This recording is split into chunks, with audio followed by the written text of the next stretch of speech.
За сайн байцгаана уу? Нутгаараа бахархын сэдвийн хүрээнд сэтгэл тавихад бэлэн болоод байна.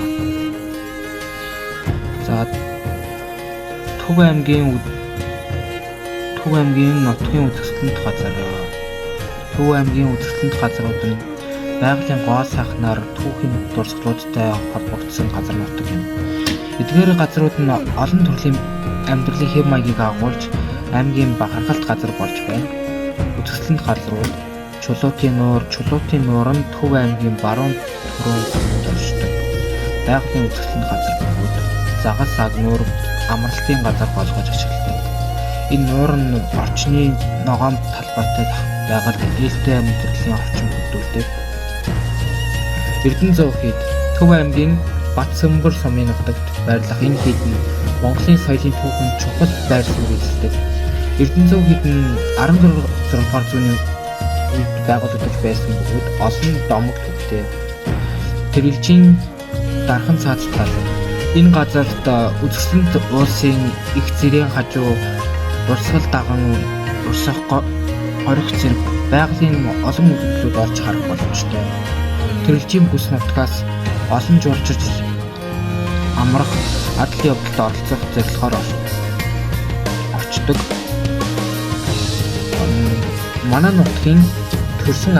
Манай нутгаас төрсэн алдарсан.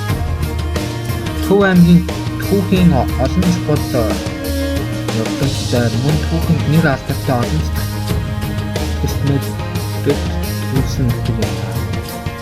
Алтартангууд Чингис хааны үеийн хүмүүсээс бол Төв аймгийн орчин Чингис хаан түүний удмынхан болон дайч дамжиж байсан гэж үздэг. Чингис хааны түүхэн мөрийн энэ аймагтай холбоотой чухал юм. Манжийн эсрэг тэмцэгч.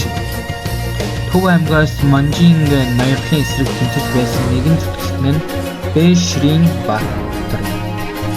Тэрээр Манжийн үеийн хүчирхэг түүхэн тэмцэгч байлаа.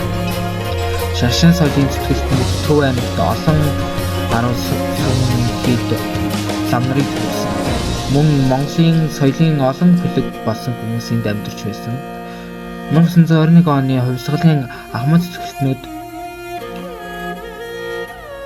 Төв аймгийн үндэсний эрх чөлөөний тэмцээлд оролцож 1921 оны хувьсгалд амжилттай оролцсон хүмүүсийн олонх нь энэ нутагт төрсөн. Шинэ цаг үеийн алдартан.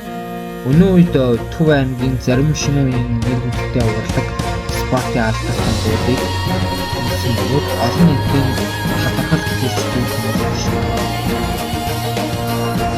Манай нутгийн түүхэн дурсгалт газар.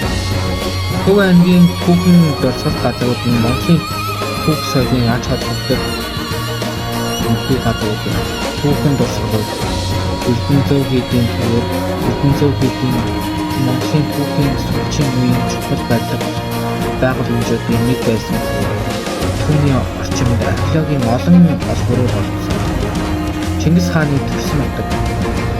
төрсөн нутаг Төв аймгийн зэвсэгт байрладаг гэж үздэг. Энэ нь Монголын түүхийг илүү тодруулдаг баримтуудыг хадгалсан газар юм.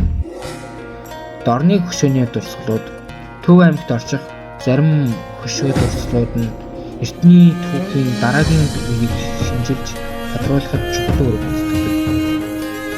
Манай аймаг өнөөдөр Төв аймаг нь хөгжиж буй орон бөгөөд нийгмийн эдийн засгийн олон талт хөгжилтэй байна. Өнөөгийн байдал нийгмийн эдийн засгийн хөгжил Төв аймаг нь хөдөө аж ахуй, мал аж ахуй болон газар тариалангийн салбар чухал үүрэг гүйцэтгэдэг. Сүү махны үйлдвэрлэл өндөр түвшинд хөгжиж байна.